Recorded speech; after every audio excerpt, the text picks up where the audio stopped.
Terumot, Perek Yud, Mishnah Hey, the 5th Mishnah in the 10th chapter of Terumot. So we're going to talk about Tiltan.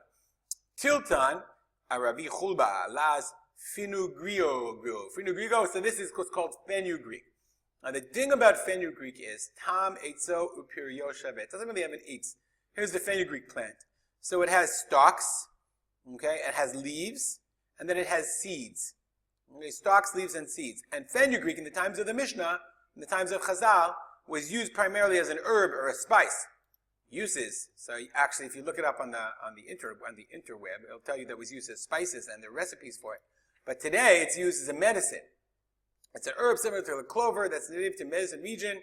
Okay, seeds are used in cooking to make medicine or to hide the taste of other medicine. Fenugreek seeds smell and taste somewhat like maple syrup. Just so you know, fenugreek is what they tell you to use if a woman is having trouble when she's nursing, making enough milk. It'll increase her milk, but they say it makes your sweat smell like maple syrup. Just be warned. Anyway, that's not a bad thing. That's fine. So anyway, tiltan. So you have tiltan. They had fenugreek. It was a spice that was clearly used in the time of the Mishnah. And this is a tiltan of whatever. We're going to see in a second. So now, let's go back to our picture for a second.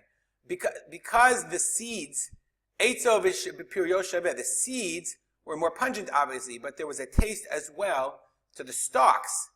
So therefore, the question is, do these stalks and seeds have similar qualities when it comes to different halachot? So the Mishnah says, Tiltan. I have we learned before, I have a bor shayayin. Let's see, a bor shayayin is here we go. We've learned it before. We've seen this picture of the bor shayayin. There we go. Right? A bor of wine. So here is the bor isuf, my gathering well, where the wine would all drip, and there we would pour it into kadim, into jugs. So my fenugreek fell into here, okay, and it's going to cause a taste. It's going to impart taste. So the question is, do I have to take into account, in order to have bitul, in order to have nitinat tam, do I have to have 60 times, or do I have to have nitinat tam, for the seeds, or do I have to have nitinat tam for the whole stalk?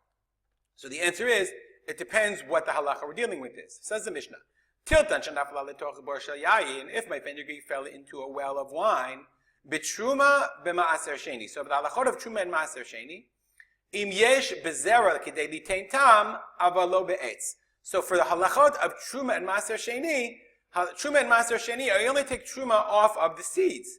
I don't take maaser sheni. Those are specifically foods.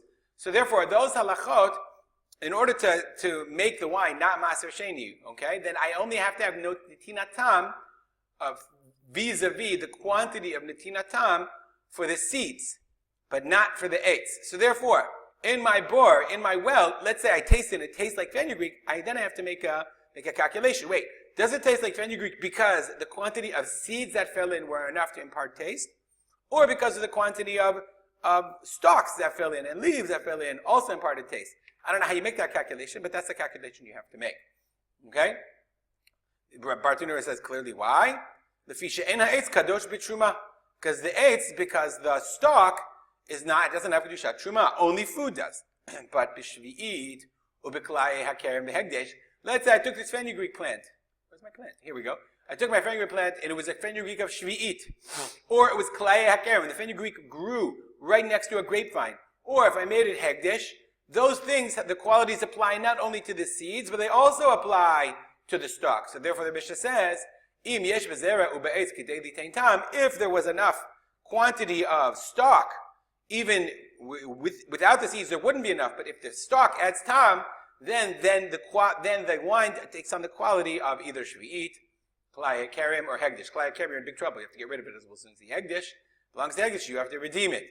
Okay? All of these things are osei. Okay, because because it was considered tam l'shvach, it would improve the taste. So therefore, we see that the need for nitinat tam in fenugreek depends upon whether we're dealing with halacha that refers to food, like truma and maaser sheni, or whether it deals with the entire product, the entire stock itself, which is shvi'it, shmita, klai hakerem, or hegdish. We'll stop here. If you have any comments or questions, as always, feel free to contact me at rspotter@gmail.com. And we'll dedicate the learning of this mission to the memory of my father, Harav Simcha ben Yitzchak Kalman. Have a good day.